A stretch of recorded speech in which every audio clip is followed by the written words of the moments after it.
Raiders safety Jonathan Abram was one of the breakout stars of this year's season of Hard Knocks. His rookie season cut short in week 1 when he tore his rotator cuff in labrum against the Broncos. Jonathan, kind enough to join us now. Stephen A. can relate. He actually just had the same injury. How are we doing, Jonathan? Thanks for being with us. He had it for a much more legitimate cause. Yeah. Can we just pause right there? How did you get your injury again? Playing football. He's unathletic. Stephen A., 50-year-old man boxing. He's unathletic. I don't know what the hell I was thinking. I don't know what the hell I was thinking. How do you tear your rotator cuff boxing? You know what? Listen, I'm so embarrassed by it, I can't even say anything, but what I will say is this. Look at that video of Stephen A. right there. What I will say is it's good to see you, bro. Good to have you on the show. Listen, you can see night and day a real athlete got a real injury, and we can understand you. I'm the one that was embarrassed by it. Okay, I have a question, though. Does the sleep get better? Because I know you were sleepless for a lot of nights. Oh, yes. It does get – listen, I will tell you this. The pain is excruciating. It's crazy because you toss and turn all this stuff, but give it about 2 weeks, you'll be all right. Be all right. I hope so. Pain is bad, right. huh? You'll be all right. It's annoying because – so he probably just tore his rotator cuff. I tore 3 ligaments. I tore the rotator cuff, one under my shoulder blade, under my armpit, one in the front, one in the back, and I tore my capsule. So pretty much everything is like sort of like my back, my neck. So you can't sleep? Nah. So I sleep in like the weirdest position. So like we went to London. My wife said I fell asleep in like every Uber we got in. Right. You got to get one of those beds, right? The last piece, but you got to get one of those beds. Make sure it's the kind that inclines. Helps you sit up a little bit. I just got one. That takes a lot of the pain beds off. from back in the day, Stephen. Sleep number. That's right. That's right. Sleep is important. Well, we're wishing you a speedy recovery so you can get back out there. But you were kind of becoming a household name there on Hard Knocks, one of the breakout stars. Please tell me what that experience was like. Gruden, you had AB there at the time. It was just a lot going on, and the media was just centered on the Raiders. It was very different from anything I've experienced before. You know, coming straight out of college. Not what I expected for my first, training camp. But I will say it was fun, Gruden, the team loves him. Everyone in the building loves him. He brings energy day in, day out. One thing when you see him, Gruden is going to be Gruden. He's going to be excited to see you. But that first training camp, like I said, it was just different, But I feel like the media done more and made more of a story than what it really was. We were just practicing, getting better every day, just focus on us. And, it's, the effect is showing now. That's why we're 3-2. We were just focused on playing football. You weren't feeling the AB drama? No. No one in the locker room were. Like, that was a story that we just read about after practice. Mm-hmm. How is it that you say, like, everyone in the building loves Gruden? That's a very important thing, right, in a leader and someone who's running a franchise. How is it, from the outside looking in, it's like, well, they're getting ready for Vegas, right? They trade Khalil Mack and get the draft picks, and they're loading so that when they get to Vegas, they're good. But that can't affect you guys in the building. That's why you have a winning record. I mean, you have to focus on – you have to be where your feet are, and that's what we're doing. We're focused on this last season in Oakland. We're thankful to be there. We love the fans. They come out every single game. One thing I will say about the Raiders fans, they travel. No matter where we go, no matter where we are, they're going to be there, and they're going to be full effect, costume, look like it's Halloween every single time. But, yeah, so, we're focusing on this season. Everybody's worried about the future, but we're worried about trying to accomplish and do great things this year. A couple of things that I wanted to say. Number one, as a guy that, that obviously has talked to John Gruden on several occasions because, when he did Monday Night Football with us, Max, he's an easily lovable guy. Yeah. If you're a football guy, you love football, it's impossible not to love John Gruden, all right? Football That's number is his one. Life. That's right, absolutely. But number two, he's going to love you if he doesn't already, because when he had to pull you aside in Hard Knocks and tell you to calm down, you can't be hitting your own teammates. I don't give a damn what you do to the other team, but not to your own teams. You, to me, is a guy that personifies that silver and black mystique. I want to know, how mindful are you of that? Are you just being you? Or does it elevate, or did it elevate to another level the minute you put on silver and black because you knew what their mystique was like from decades ago? It was a lot of me just being me, but like I said, the one thing Gruden does do, he encourages everyone to be themselves, but, you know, they do a great job of, you know, just teaching everybody in the building about the history of the Raiders. You know, they had a lot of the older guys come in, you know, like George Atkins. He comes to every single practice, every single game. Like, he's always around. And it's pretty much a standard set. You know, we're just trying to uphold the standard and bring back, you know, what the Raiders once were. Jonathan, we were just talking about with Ryan Clark the Baker Mayfield situation and how when some guys talk, if they haven't done it yet, defensive players come after them, hunt them differently. Can you speak to that at all as a defensive player? Are there some players who you're like, ooh, I got it out for that guy, and that actually helps you elevate your game? Yeah, I mean, in a way, like Ryan said, you know, quarterbacks, I mean, it's hard to be a tough guy because, I mean, you're playing quarterback. No one is really going to hit you, especially not in today's game, you know. They do a great job of protecting the quarterbacks, but it's just like, you know, you've seen it from Nick Bosa, you know, it made him ready to hunt. You know, like everybody said, he hunted that game. You know, Baker, he does talking before the game. You know, all the eyes was on Baker. So, you know, I think that got the So in other words, you're saying going. Because quarterbacks are so protected nowadays, they just shouldn't be the type to talk and act like tough guys. If they want to be tough guys, show it through your play, show it through getting up after you get hit, that kind of thing. Because the guys on the defense know, come on, man, we can't even breathe on you. Yeah. That makes you dislike like, did them. you see the Packers game when Rashawn Gary slapped the quarterback head and got a roughing the passer? Yeah, right. Yeah. Speaking of that, Vontaze Burfict, your teammate, getting suspended for the helmet-to-helmet hit. What was your reaction to that when that happened? It was on Jack Doyle.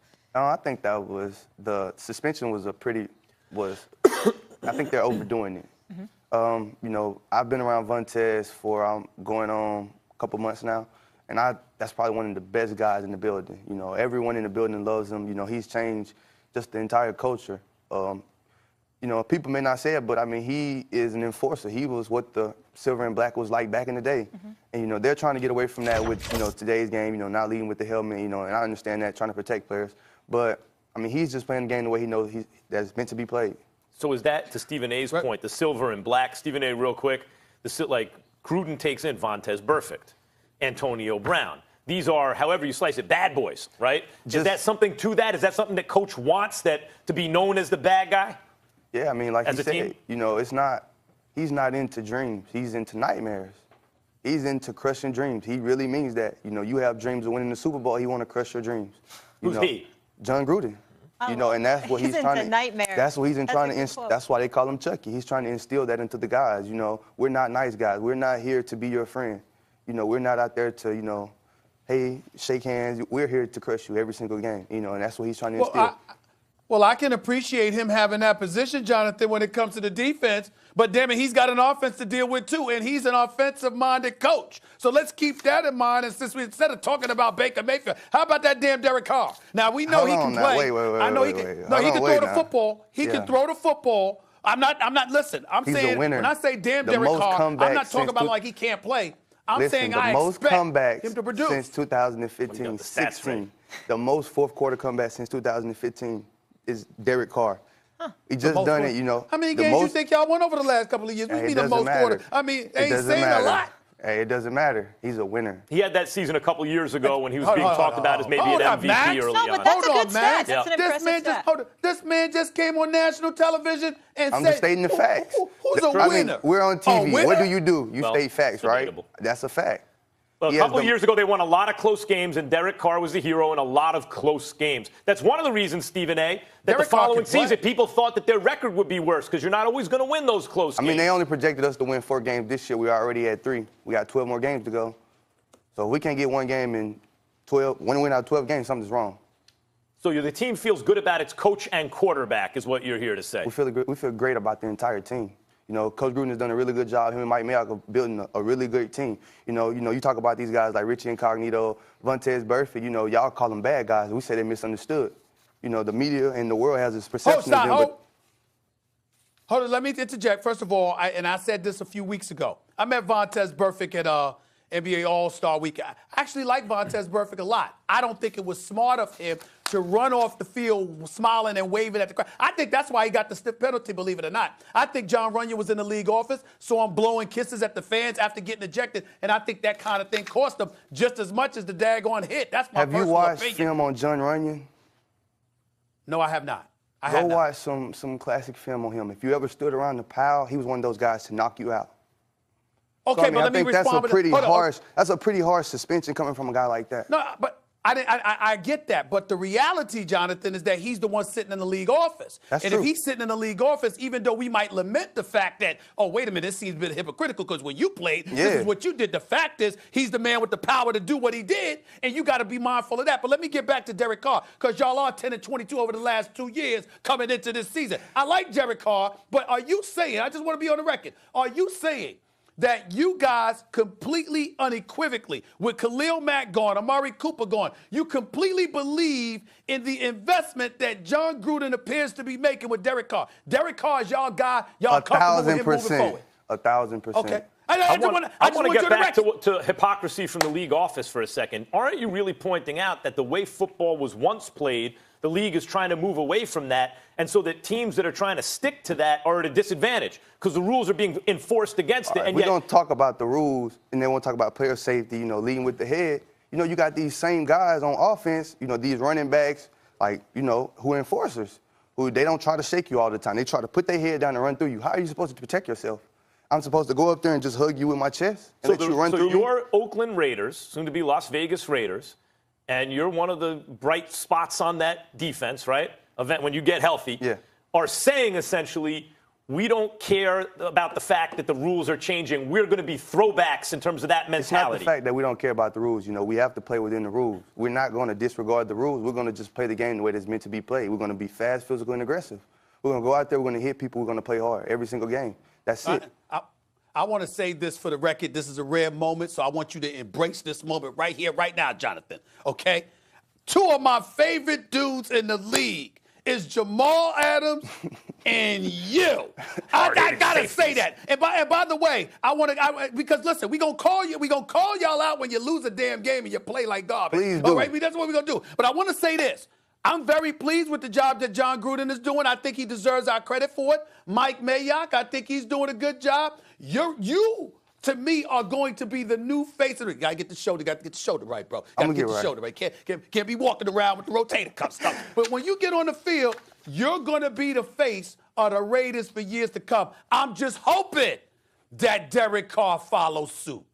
He will. You heard what I'm saying. But do you know, based on your answers right now, somewhere Ice Cube is smiling. Somewhere old school Raiders fans, you're talking the talk that they want to hear.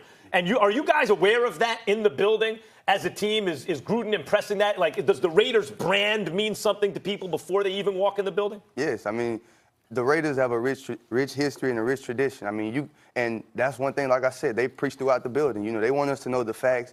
They want us to know, the history that we're playing for, of the silver and black. Jonathan, let me tell you this. I appreciate that. Great interview. Yeah. This was a lot of fun to have you here. Say hello to the bad guy. They're not about dreams. They're about nightmares. We talk about player safety, but he's talking that talk that football fans want to hear. Yeah. 22nd ranked defense, Jonathan. They got to get it. They got to get there. They got to improve that number right there. Did you watch the game in London? Did you watch the Raiders?